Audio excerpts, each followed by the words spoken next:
Hello, everybody. So this is the last day of class this semester. Very quickly drawing to an end.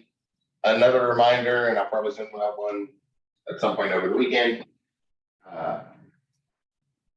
Everything is due by Sunday. That was the day scheduled as end of semester years ago. Like way before y'all even had access to register the semester. That was the scheduled end of the semester. So I never accept late work after the end of the semester. I once spent 6 hours helping somebody dig through VA paperwork because he had some hardships. He had 6 kids and had household emergencies that took priority over that. But it also, he never got around to withdrawing the course. And at the end of the semester, that was going to mess up all his VA. I spent 6 hours digging through somebody dig through VA paperwork, as opposed to violating that hard line policy I said. So Sunday, 11:59 p.m. Everything has to be in by then. I think most people are doing okay in this class. Discussion boards are closed, but if you just really need points or something, let me know. I can open those back up. Please get all the assignments to me before then. I'll get things graded. At least give it a try. Like the Unity stuff, I'm not grading that harshly. I'm being very generous. I just want you to go in there and click around. Unity is huge. It's a massive thing. So all we're looking for at this point is just a start. Just click around for a while, see what's there, start to see it a few times so that it can eventually add up to understanding it. It does take a lot longer than 4 weeks to learn Unity.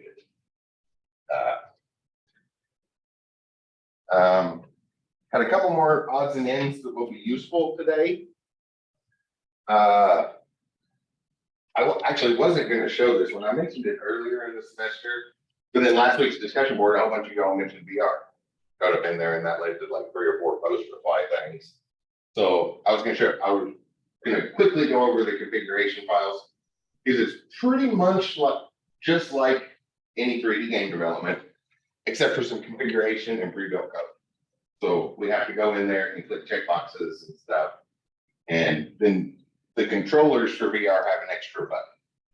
Our normal game controllers, we have all those buttons, but with VR, we also have grab options. So then we have 2 types of interactions for our keyboard controllers. We have the normal joystick controllers, but we also have grab. There's that, and then a bunch of checkboxes and configuration. So I thought, well, since it showed up in the discussion board, I'd at least show you where those are. I did not charge my VR headset last weekend, so probably not even charged, but depending on how time goes, might try to side load it on there. But at least show you where the configuration things are so you're not completely lost if that ever shows up. And then after those configurations, it's normal 3D game development, except for movement. If your player moves constantly in VR, that's what causes motion sickness. So the newest rounds that have taken off in popularity, they use teleport. That's really easy. Right? Instead of a subtle movement, just whenever that control is hit, you jump 20 meters over or wherever, and that helps to avoid motion sickness. Helped to actually make VR popular again, but after it quickly faded out the first time VR came around, and it just made everybody motion sick.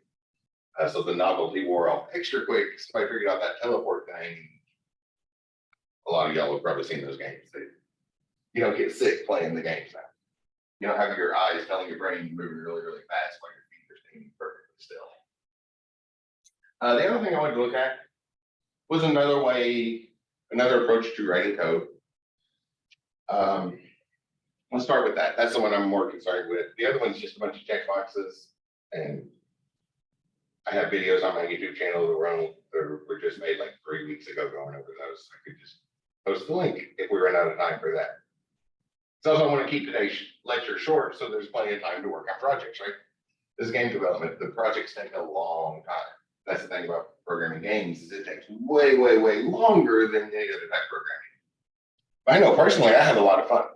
I have more fun making games than playing games in general. But first off, I'm going to point at something in Blender just to show why this is something we can rely on in our game engines. I've expressed the point before, the thing that seems to confuse some people. You've probably seen it posted on social media and things that people always want to be a back-end developer, and that works for business settings, but for game development, we can't fully separate from the graphics. And another thing, artists can do it without the programmer. Programmers can't do it without the artist.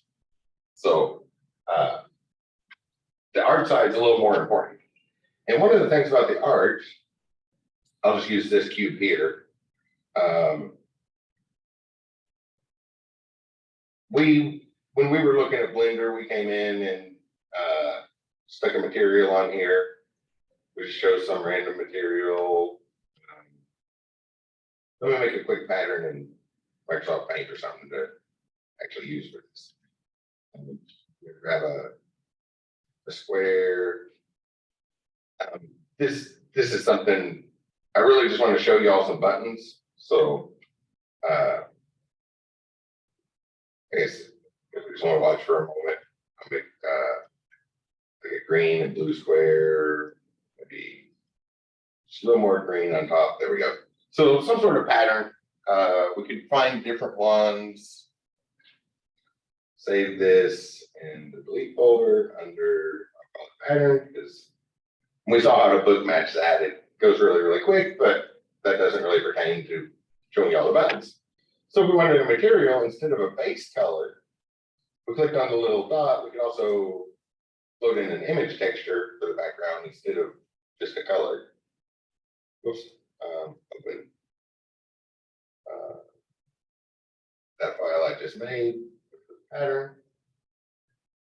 And we switch to material view. We see those colors show up instead of just one big solid color like we've got with the material. But there's even more we can do with this.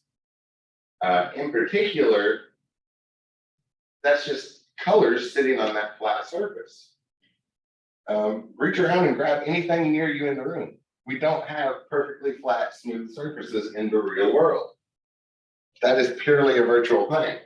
So when we want to make our stuff look even a little bit realistic, we need to, instead of using that as the coloring, use that as the texturing. So that's something artists are trained in. So up here at the top under the shading tab, this is where we control it. And in particular, I wanted to look at the stuff down here. Notice how that material is put together. It has these, we call them nodes. And Blender is written in Python. Anytime we do something in Blender, it's written in, we add more functionality based on Python. And we're doing stuff, we're actually scripting in Python. But artists don't take a lot of scripting classes. So what they learn to script with is node-based interfaces for the most part. Drag and drop things that automatically write code. The technical term for that is going to be no-code or low-code solutions. We drag these boxes around on the interface and then it writes all the code. So I can make some changes here. So like if I drag out that final output and I go to add, and instead of, I'll add another node in here for displacement. So instead of this thing coming in for the color, I'm going to take this and, oh, I shouldn't have two of those.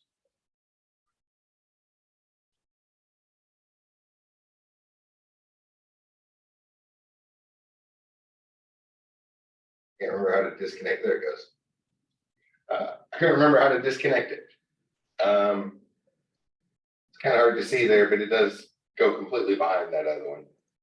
Maybe if I do over something like this, make this a little bit more ring. And instead of using that as a color, I'm going to use that as what's called a normal map. Normal is the straight perpendicular. So we just have a cube, so the direction that is directly outward from every side of that cube is the normal direction. So I'm going to use the different colors in that picture to set up a normal map. And then I can adjust the material there.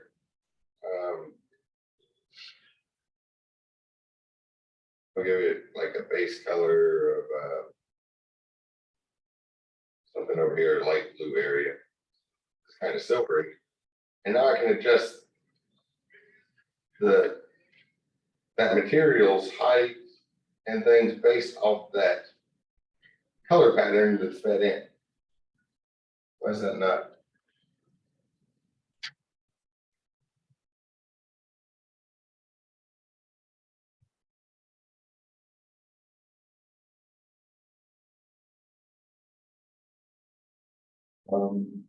Very good render.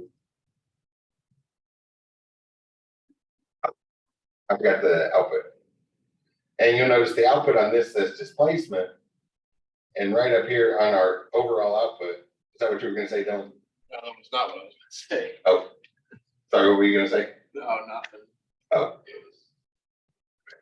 okay. Well, that's how we learn, right? Taking guesses. So I'm going to take the displacement mapping there. I'm just going to use that picture to set up a height level and give some texture to that. And we can set different settings. So there's like zoom stuff out of the way. The top, the middle, the bottom, set it to like really bumpy or just a little bit, and have control over the texture of that item, not just the color, like how smooth it is, and maybe make it really metallic so that it looks like kind of a beaten up metal cube instead of that flat mirrored surface that looks more like realistic metal. But in this case, what I found works the best for realistic looking metal is actually a picture of concrete. You can find a real photograph of concrete, not aggregate concrete where you can see the things, but like a normal sidewalk where it's really bumpy, there might be cracks and stuff in it. Those make the absolute best texture for metal. And then just make it really shiny and stuff. And we have lots of control for materials like that. And we do that, we do it with Python code, but artists don't take a lot of scripting classes and might not know Python. So they use this no-code solution, a node-based node code solution. That was node with a D, N-O-D-E. And then the other one, no code, is like, isn't any code. They're just dragging the nodes around. That sentence might not have come through super clear on the microphone. And then that writes the code in the background. So this is what artists would actually be trained on. And as a result of that, artists are critical in game development. Almost all of our game engines have node-based scripting available. So we don't have to go in and write our code in C#. Learn how to use C# and make all the typos and stuff, right? Also, when we do this, the computer is doing the typing, and computers are better than humans at typing. They do it way, way quicker and never make a typo. If a computer ever makes a typo, it's because the programmer left a bug in there. So it's actually the human's typo, not the computer's. But this sort of no-code solution for developing programs is what artists would be trained in. It also makes that one right there makes a huge difference. If you just go to add, vector, displacement mapping, and instead of a solid color, give some sort of bumpy surface, find a picture of wood grain and put that in the background and then do your colors separate. It makes all the difference in the world with your 3D models. Might as well go ahead and show that, but that's what artists would be trained in. I'll save that so I can send that to y'all as well. Picture or bumpy, yeah. That way your models aren't smooth, because smooth is not real. Just reach around and touch anything near you in the room. We don't have smooth surfaces in the real world. We're trying to make things look real. Smooth is going to be something that's automatically wrong. I'll send that there. So that is one small step that will make a huge difference in your models if you want to play around with that. But we're pressed on time, so you probably won't have time before Sunday. That way you can see which one it is. And I just drew a quick pattern, but you can find all kinds of pictures on Google Images, right? You can find a picture of sand. And that'll give you a nice bumpy surface with lots of colors in it, and then the colors define how much that displacement happens. Oh, now in Unity, and I probably should have started Unity already. So that's what I wanted to look at today. First, that's the main thing, and then the VR stuff is just some extra to show you where the checkboxes are. So I'm going to create a new project, and I'm just going to do a quick one in 2D. We don't need to do anything fancy at this point. I don't even need to give this a name. We're not going to do anything fancy enough to really make it worth saving. Whatever my project files are up to. But we have that visual-based scripting. I have a thorough tutorial of this on my YouTube channel. Let me grab it while this loads up. When was this? Fall of 2020. We were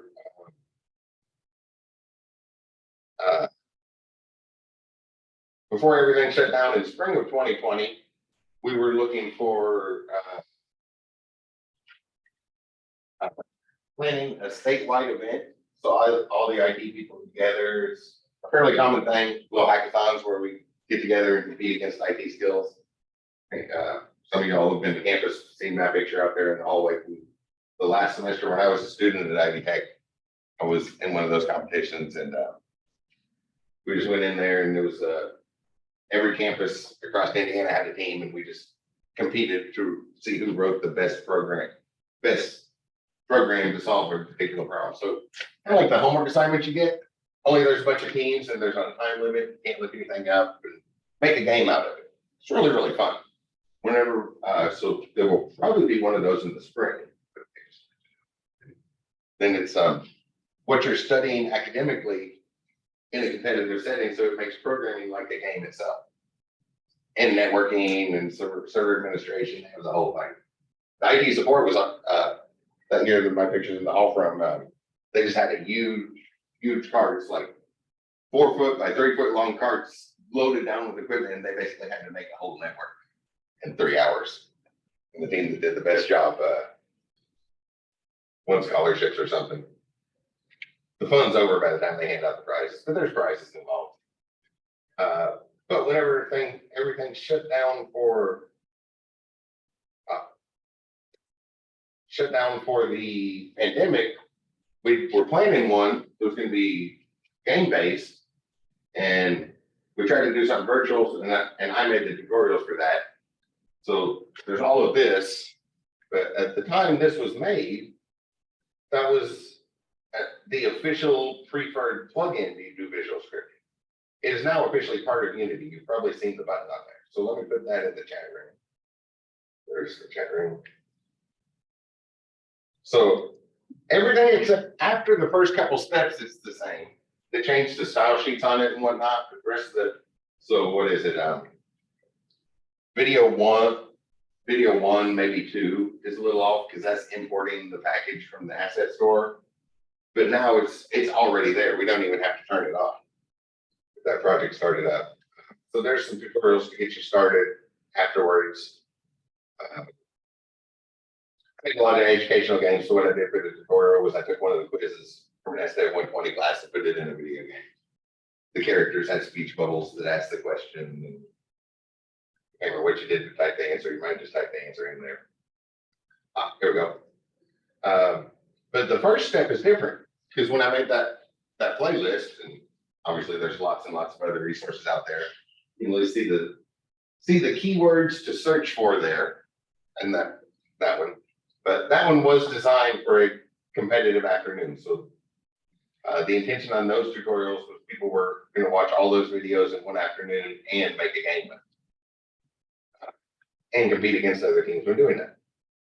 So what we would use to do that, where's a good place to put there? What we would use to do that is visual scripting tools. And if we go to Window and Package Manager, right here in the default opening, you'll see that visual scripting is already included. It's already got the check mark on it. All we have is a remove button. So that's what's different. The first video or 2 in that playlist I just linked to has the first 2 videos were getting it from the asset store and installing it. But now it's already there. We hit new project and it's there. So that was 2019. It was still just the preferred module, and then 2021, it was 2021 onward, it's actually on by default. So I'm going to set a couple objects up here. We don't need anything fancy. I'll just make a square. So I'll right click in the hierarchy, create a 2D object. Under sprites, there's a button for a square, and that'll work. We'll just quickly move the square around to see a quick view of how this works. I'll just leave that called square. That'll work. And when we add components to it, come over here to the inspector and add component. Seen that a few times, right? The component we want to look for is a script machine. There's also a state machine. We've only looked at flow so far this semester. Then way back to the beginning of the semester, I drew a picture on the board, like an old style animation. And like the pictures in the animation are the states, each particular state. But we can also think of that as the flow from one picture to the next. So for our games, we've only been looking at the flow so far, but we can also do states where the game is in this state. And then at the next frame, the game is in this state over here. Kind of like that old style picture to the next picture of the animation. What we've looked at is how we get from that first picture to the next picture. But we can also just define them themselves across the entire game. But all we've looked at is flow so far, so I'm going to go with the flow one and select a script machine component. And that adds some stuff here. So you'll see that that's variables. Yeah, it must have had, let me remove that. Remove that. Yeah, I guess variables was already there. I wasn't expecting to see variables there, but maybe it was already there and I just didn't pay attention. But anyway, on the script machine, the source is a graph, and you might have noticed that when I was moving those nodes around on Blender, they were laying on a grid. There's a big graph where we lay them out and connect them. So that's what we want for the source. And in the new graph, we could right click and create it that way, or you'll notice there's a new button right here. We click new, it'll pop up a file explorer to save it already in our assets project. In a big finished game, you're probably going to have lots of graphs, so you might want to make a folder to keep things organized. Organization goes a long way. We're only going to have one today, but might as well put it in a folder. So in the assets folder, I'll just call it graphs. So I'm not sure what else to call it. 2 years ago, we called it macros. So if you watch that playlist from 2 years ago, it was the word macro was what we used there. Sometimes we refine. It takes a while to refine names. I'll call this moving. We'll just move our character around. Moving. So in there, we now have this graph. If I go in that folder and click it, you'll see there's this option to edit graph. Click edit graph.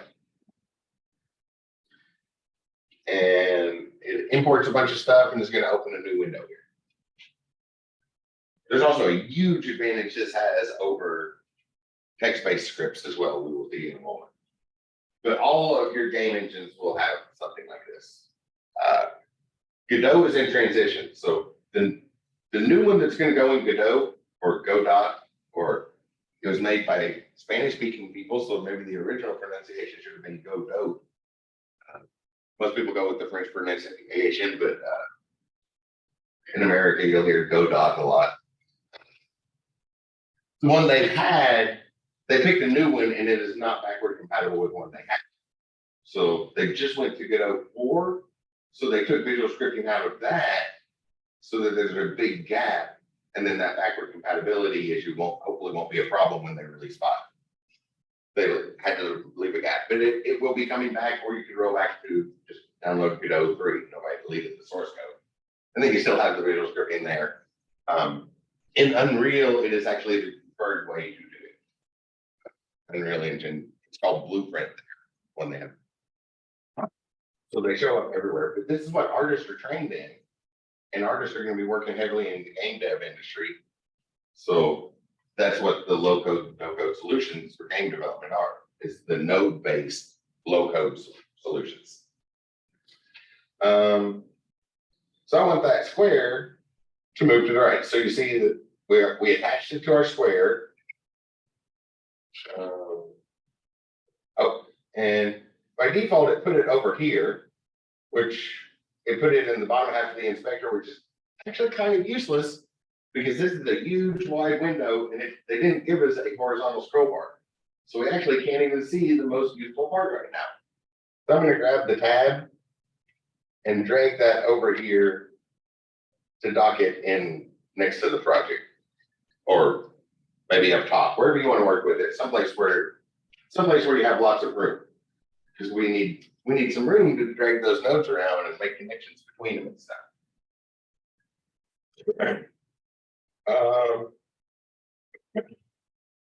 Excuse me, I guess as you glance around, one of the first things you might notice is the full screen button is actually a full screen button here. It's not hidden under the ellipsis for the more button. To indicate that we need some room, so we'll probably want to work with this one in full screen. And those first two little nodes that are already put in there should look somewhat familiar from the scripts we wrote, right? We always need to have those two things. How do we initialize it? And what do we do every frame of the game? So notice the green little coloring, that indicates it's an event. So a start event and an update event. We'll do some more before long.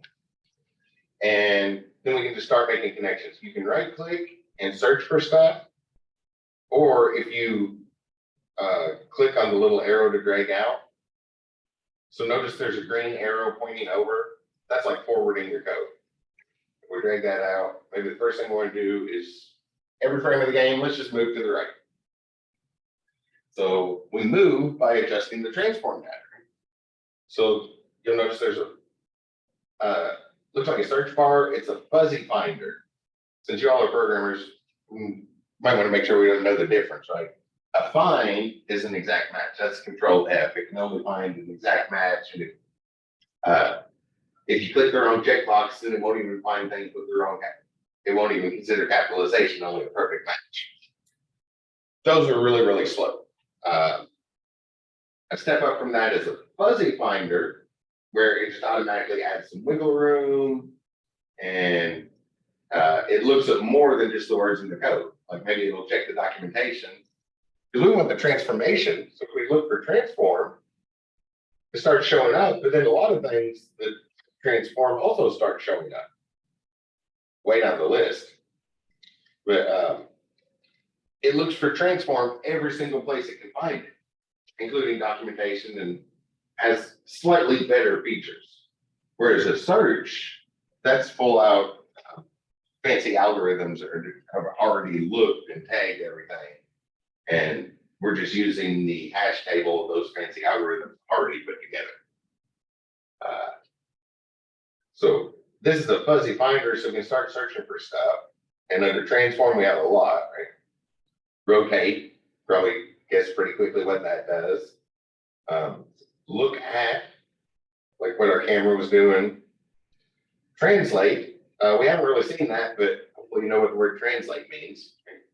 We use it with language to go from one language to another, but translate also refers to position. To go from one spot to another is to translate that thing's position. So to move, we can just choose to translate and choose the one that says just XYZ. Notice we also have a highly overloaded transform translate. So there's lots of different ways we can translate. If we just go with the XYZ, then we get this number. We could type a number right here in this box, but there's a better way to do that. We could type like 0.001, or if we grab the little input for that field, so inputs are on the left, outputs are on the right. We grab the little input and drag that out. You can see where we get our are nodes for like math operations or just a float literal. Or what I want to do is jump over here to the right-hand side and show this right off the bat. Notice how we have a bunch of tabs here, and I guess there's a label right below it. Graph variables. Hopefully everybody in here knows the importance of putting things in variables to begin with instead of those literals. So we have the tabs of the choices on variables. We can assign it to this graph because one object can have lots of different scripts. We don't have to put everything about our player in one script. We can have a movement script, or we can have a walking script and a jumping script and a collision script, and then separate it into a whole bunch of small scripts, which is actually a lot easier to debug. It just doesn't go so well in classroom examples, right? Then we're constantly jumping back and forth between 10 small scripts instead of one big one. But we can do lots of scripts. So this is the graph is the equivalent of a script. Or we could attach it to the object, which, let me choose object. Or the scene, or the app. Oh, let me turn off full screen. Oh, make sure the square is selected because our graph is actually connected to that square. So make sure you select the square in the hierarchy. Now if we go back to full screen, okay. Now we can choose the object and assign something like the speed it moves to the object itself. That way it applies across all of the graphs, or to the scene, or to the app so that it works in every scene of the game. Lots of different scopes for it. So just choose the best scope, and you have to give it a name first. So there's a plus button. If I click the plus button, you see, well, the error message is the message is obvious. Enter a name first. So cancel out of that, and then type a name. I'll just call it speed. And then when you hit plus, that will add the variable. And this does still compile to the same thing as your C# script. So if you look at the compile version, you cannot tell whether somebody wrote C# or used Visual Script. We get the exact same thing both ways. Machine language. That'd be comparing machine language to machine language, or maybe bytecode to bytecode. So not an easy comparison. The thing the machine can actually process, not something you want to do, but you get the same thing. It compiles to the same thing. And it is a strictly typed language, so when we set up a variable, we have to say what type of data it is. Two of our big ones, there's float, integer, string, boolean, our main ones. The other one you're going to want to use a lot, we've already seen it in the C# scripting. Notice there's a game object type of data that we can set our variables to. And just make that assignment. So I'll go to a float. And think about the scope of a game object. We'll make a game object here in a few minutes. But the scope wouldn't be the same. Like this tab I'm on, for the object itself, there's only one game object we can refer to here. So we wouldn't need an extra variable for it. But the scene or the overall app is going to have lots of game objects. So the scope does come into play a lot. I'll just set it as speed 0.002. I'm going to go really slow, that way I can talk whenever it's running. Now, if we drag out from that X, doesn't really have it. We could search for it, but with our variables, from right here, if you just click and drag it over, it'll give you a setter. And if you hold down the Alt key and click and drag it over, you get the setter. I just said that backwards, didn't I? If you click and drag, it'll give you the getter for that variable, the get variable, and so that you can access it. Technical term access, the accessor, if you have to answer that on a multiple choice questions point. Everybody just calls them getters. Or if you need to change the variable, what everybody calls setters, unless you're taking a multiple choice quiz and then the correct answer is mutator. You want to mutate the value of it, hold Alt and drag it over, and that's how we access our variables. I'll go ahead and delete that one.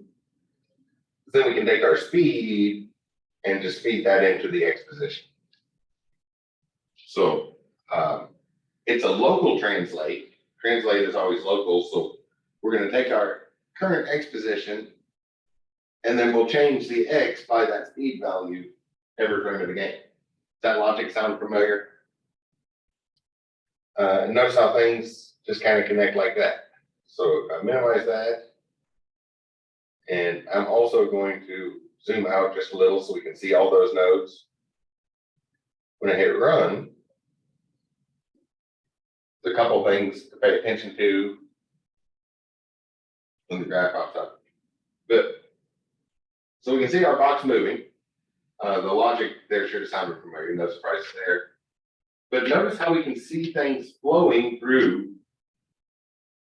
We can see the data flowing through that graph. That is one of the biggest advantages. That is one of the nicest features ever when you're tracking down bugs and something big and complicated, is to actually see the flow of your data through the program. And again, we can zoom in, scroll up and down, hold control and scroll to zoom in, or click the middle wheel to pan and get in there, and we can see what our speed value is at any given point in time, which it's showing 0. It should be 0.00 something, put a really small number in. We're way off the screen. And we can do all the stuff using those nodes that we were doing with the C# script. And a lot of people really like that. Artists are trained in that, so you'll see it in every game engine, every major game engine. Except Godot right now, but I explained that. They picked a better one, which is not backward compatible, so they're skipping Godot 4. And that way there's a big gap, so they're not worried about it not being backward compatible. 2 versions, and they release 5 in a couple years. I guess I'll just bump into something to turn around. That's a good thing to do. So I'll go to create another 2D object and maybe a circle. That work. And our square was moving this way, so I'll just move over there and bump into it and see if we can make some changes whenever we bump into it.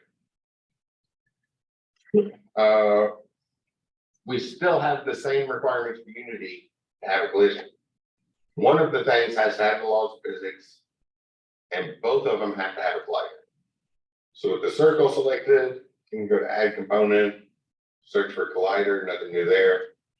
It's a circle, so I'll just click circle collider and it should just perfectly fit it. With the square, you can do the same thing.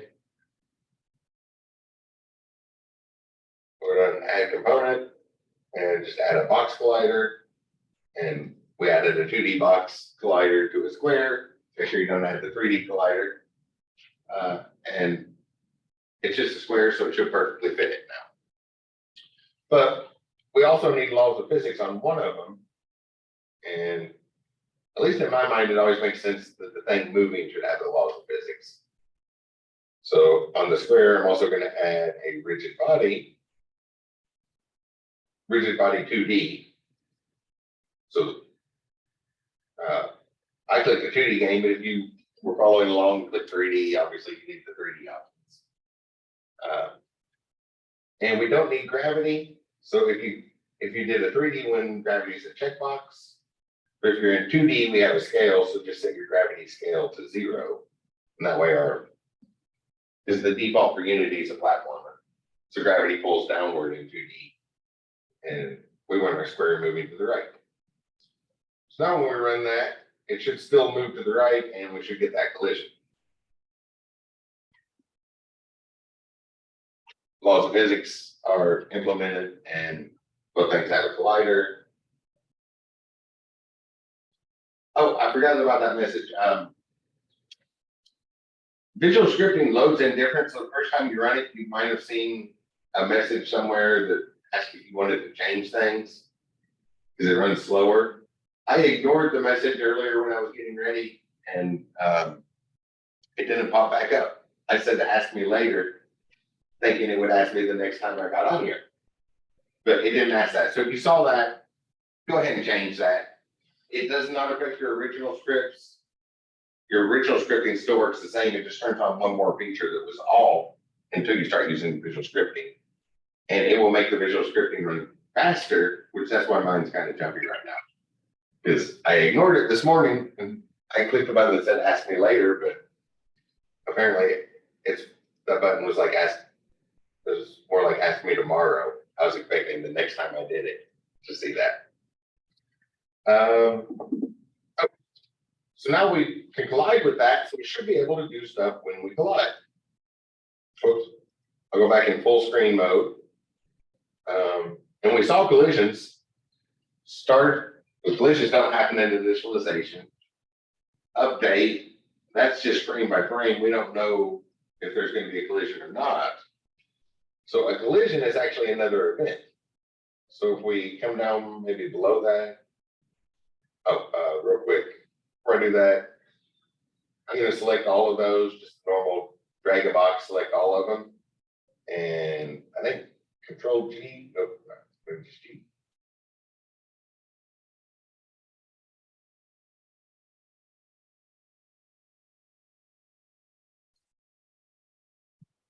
I can't remember the button. Something G will put a group on those so that they're like tied together and just an organization thing, but I can't remember what the button is off the top of my head now. So maybe I won't do that. But we can move them around, make sure you leave yourself plenty of space because it does take up quite a bit of space. I'll come down below it and add another node. So just right click down here somewhere.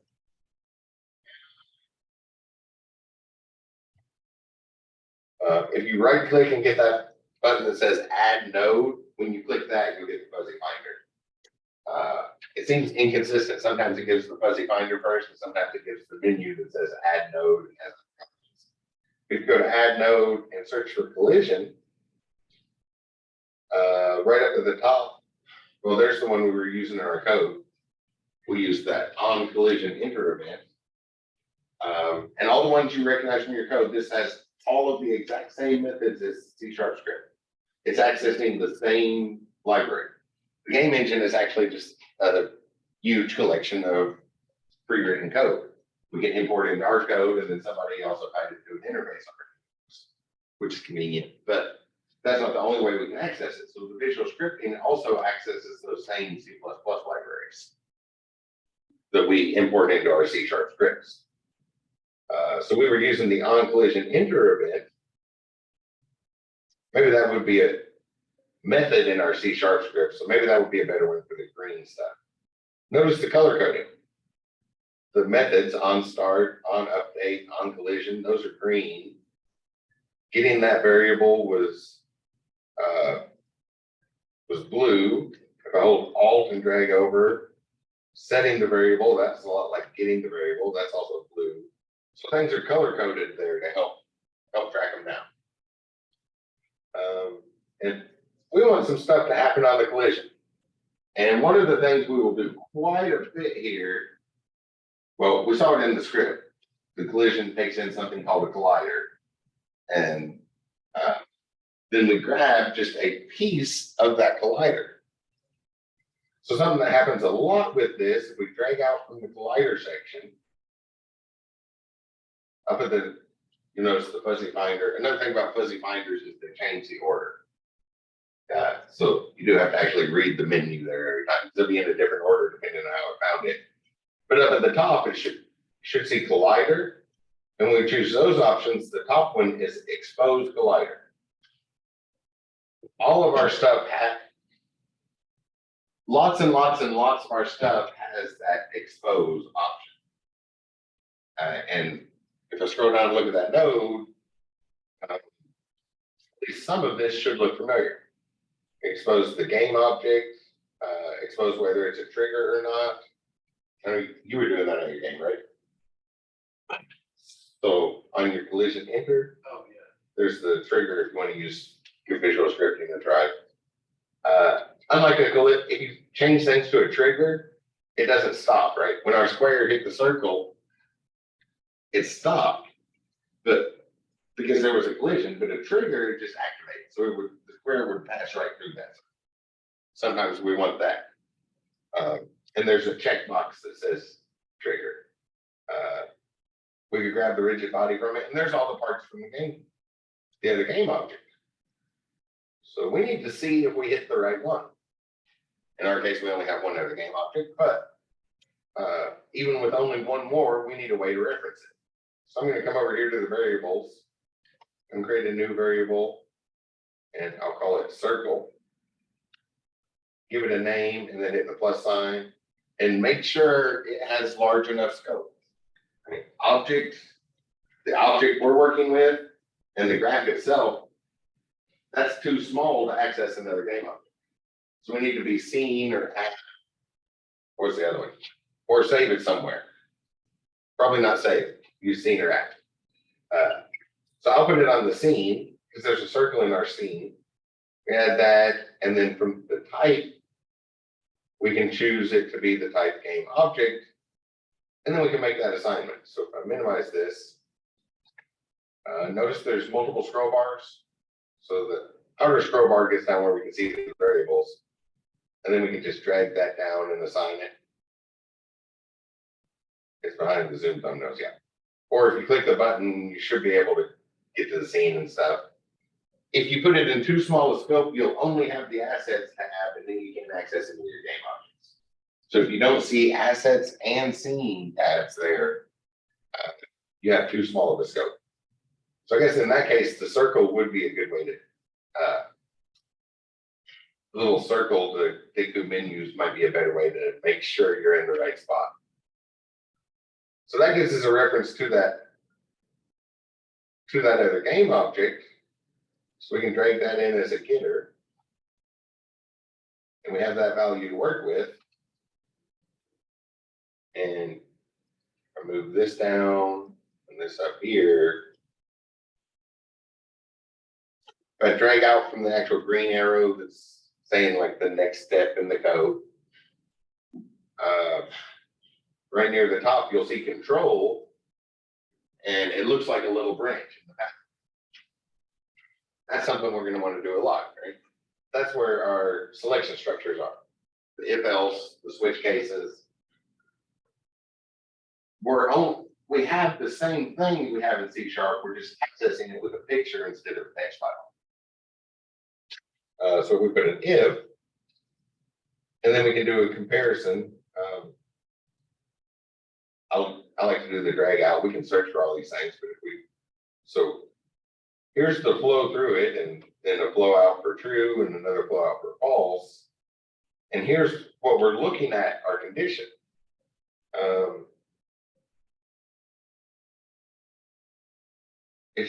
Conditions are pink. I guess that looks kind of purplish. But when we drag it out, you'll see the stuff that relates to conditions, the logical stuff. A Boolean literal, we can do and, ors, our logic stuff, or we could check our normal math conditions, equality, less or greater, or a specifically defined condition. Because just like our C# script, we can define new things. We're not stuck with what they created. This was created for programmers. This was created specifically for programmers, so we do have the capability to extend it on the fly, just like we do with a text file. And we have the exact, everything we have in C# we have here. We just do it like laid back on a couch, moving your mouse around. So we want to check if two things are equal. So I want to check if that circle,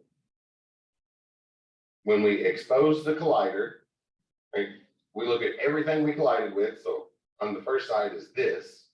So that's referring to ourselves, our object, which is the square. We're attached to the square. So the keyword this refers to that square. And on the other side, there's this collider. We drag out and expose that collider. And one of the things that we can find from that collision is what game object did we collide with.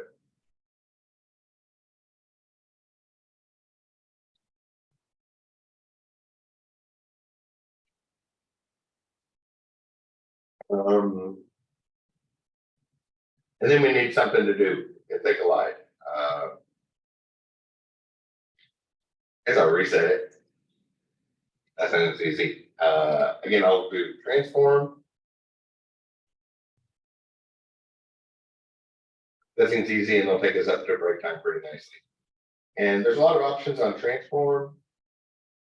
We looked at translate, look at, oh, right on here, we can also explicitly set the position of the transform. So the square was at 0, 0, starts moving right. And when it collides with that, let's see if it will reset back to the origin.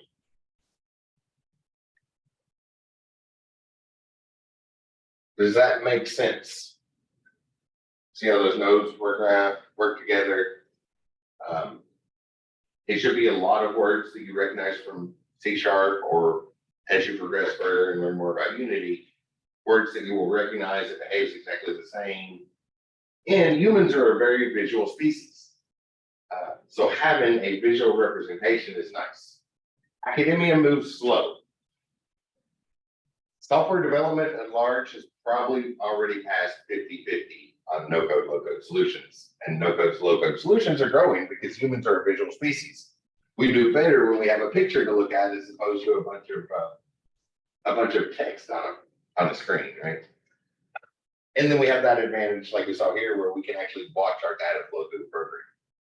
Academia moves slow. We still focus entirely on the text-based ones. Those haven't gone away. I haven't sat down and took a measurement, but from keeping up to date in the field, it seems pretty much 50-50. It seems to be right around 50-50. It may have already passed. Last time I really started digging around, looking at how much different things are used, it was right under 50-50, and that was several years ago, and it's been growing. So we will see both of them in software development. And in game development explicitly, we see a lot of this because this is the sort of programming that artists are trained for. They do it with graphics, and then when they come over to the game engine, they know what to do. Let's see if that worked. I was talking the whole time. I was typing. I scrolled it out. It run.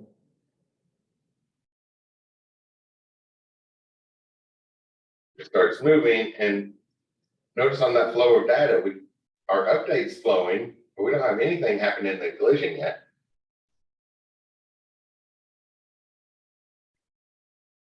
Eventually the collision will happen. I guess I could pick a higher speed. There we go. Well, maybe not.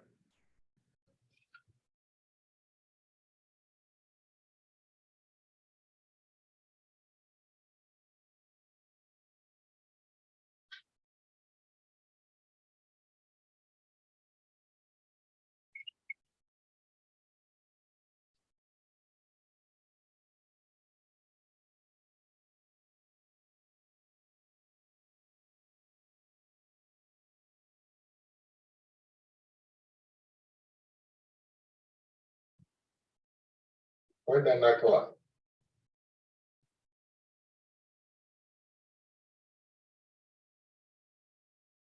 Did I have everything set up right?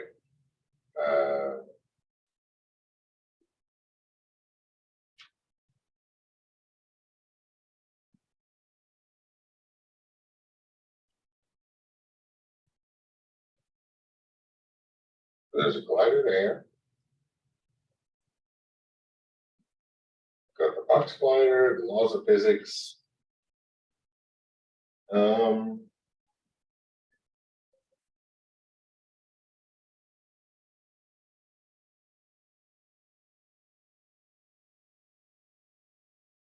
I haven't seen any errors, but I apparently missed something.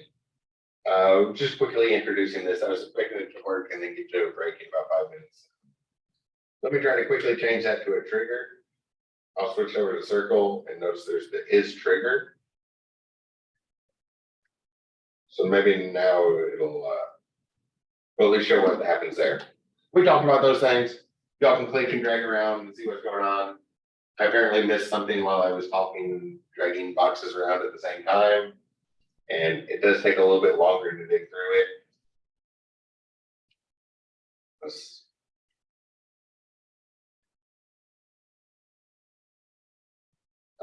Well, It's not triggering the collision for some reason.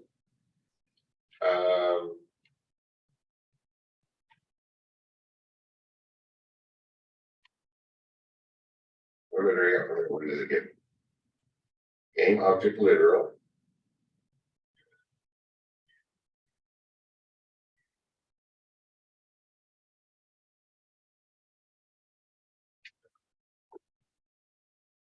Let's do this.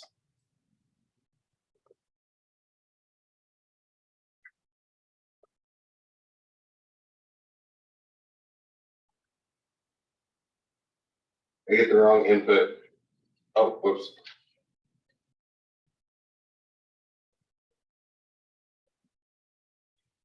Maybe that should be an input. Well, I apparently missed something, but it was just an introduction here. So, oh, and the delete connections, if you don't want the connection, right click on it. Put it right on the line, and when you right click on it, it'll delete that connection and then you can make another collection. If the collider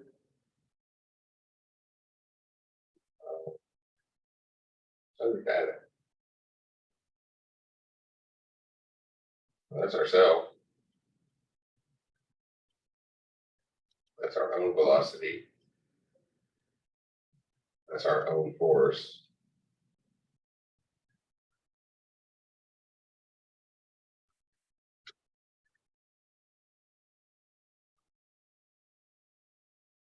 We could set a lot of things for it to collide with.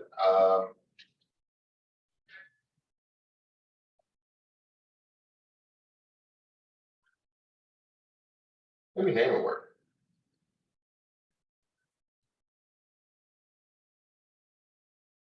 Let me get rid of this and just compare it to the string circle. How's that spelled?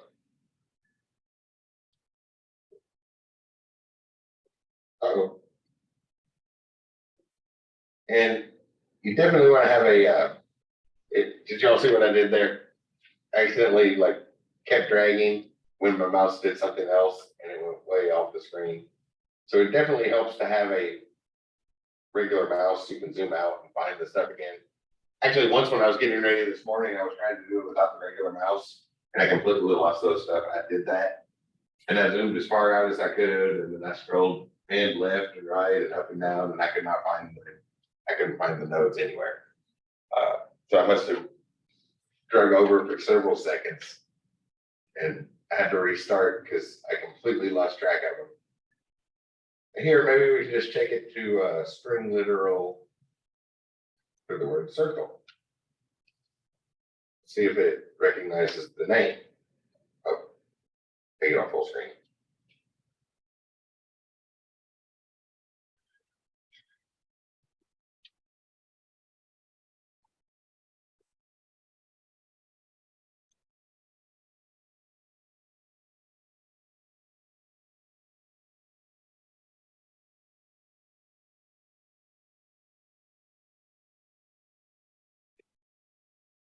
No.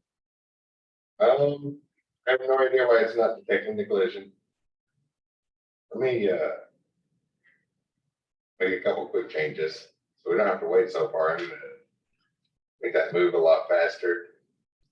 And if it doesn't work this time, I'll you can also right click on a node and replace.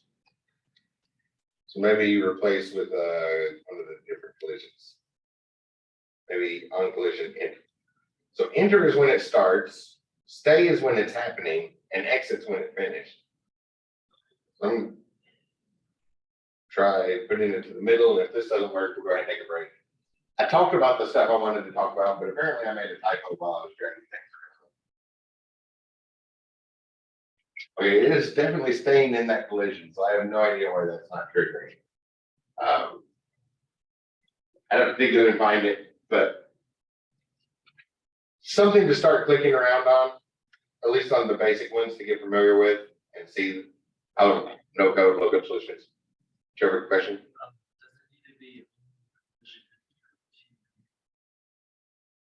Yes, it does. Thank you. Did y'all hear what Nolan said? We're in a 2D game. 3D collisions do not work in 2 dimensions.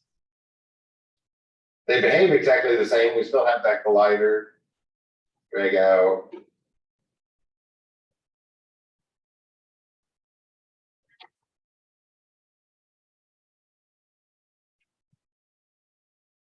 There we go. And notice what happened when we got an error message. Exposed collider. Missing component exception. There is no collider attached to the circle game object. The script is trying to access it. I thought there was a collider. Circle collider 2D. Right, edit it. You definitely see a collider there.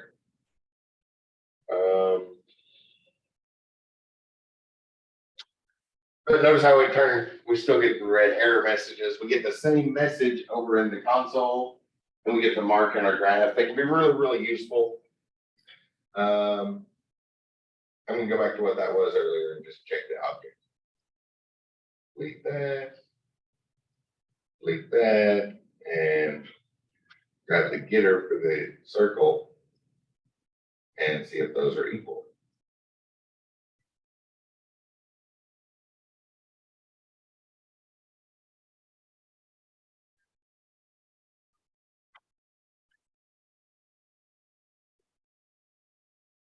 Yes, and remember to watch whether you're in a 2D or 3D game. Why is that still doing that? There is no collider attached to the circle game object.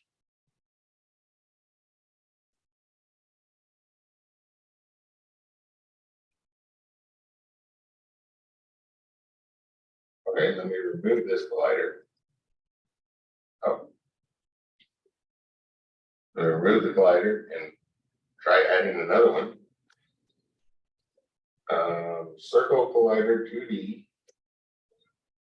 Up to a box. Let me see if this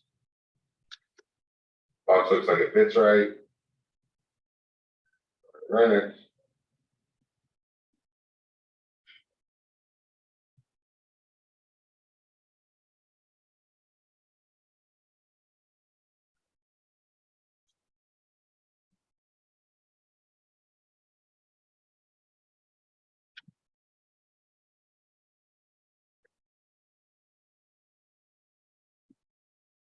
So let's give the circle collider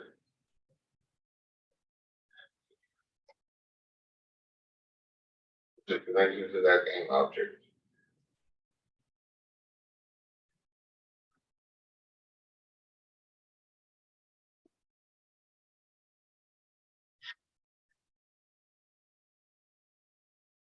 It's just that checkbox.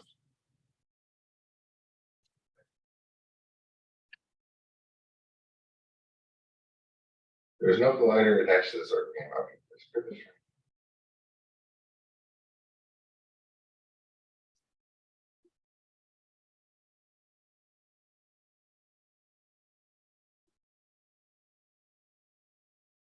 Okay, that's a weird error message. Oh, there's also.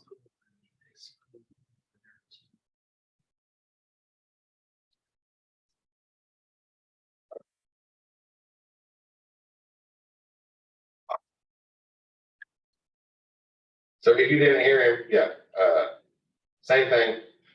We need the 2D version, not the 3D version. That does make sense.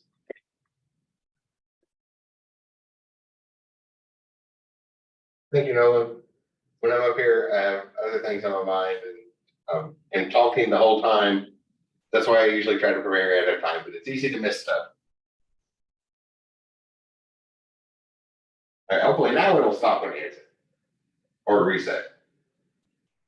Yeah, happens very, very quickly, but at least for a brief instant there, you see how we can see that highlighted. So if we slowed it down or switched it to a trigger or maybe an on exit so that it happened, there's a couple frames before it. That advantage if we see the data flow through there, which really helps with debugging. When that bug was showing up, I could see a box collider. I could see a circle object coming out, but somewhere it was getting stuck there because I completely forgot I was working with a 2D game. So just a very useful thing. And notice how you can maximize that while the game's running, like the rest of the windows, and observe what's happening. You want to take advantage of things like that as much as possible. No typos, but we can still track down errors and debug it, and it compiles to the same thing as the C# script, and will be all of the nodes will be words you recognize from C# script, and you can make new nodes as you need them.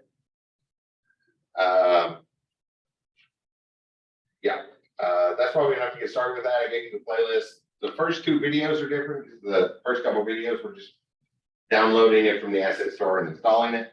But afterwards, it'll be the same thing. They just changed the colors. It used to have bright, vibrant colors, and then they made the colors just little bars at the top. But those tutorials were designed for an 8-hour event. So people were supposed to watch those tutorials, watch those, and make a game during an 8-hour event. So it covers a lot pretty quick, and we just need the basics here. See how all the stuff we're used to is there.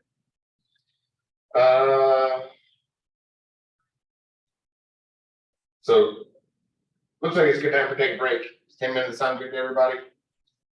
And then afterwards, we'll probably be only be about a half hour. I just want to show, since so many people mentioned VR in the discussion board last week, I'm going to show you where the configuration is. It's all pre-built libraries, and we'll look at the configuration real quick because we do have to grab, at least for another year, some of the VR library stuff, the pre-built ones, haven't been included in the Unity editor, so we have to grab the buttons from GitHub. So I'll show you how to do that, which isn't the only time we have to do that, so that's a useful feature. But let's take 10 minutes first. My clock says 7 minutes after, so we'll be back here at 2:17.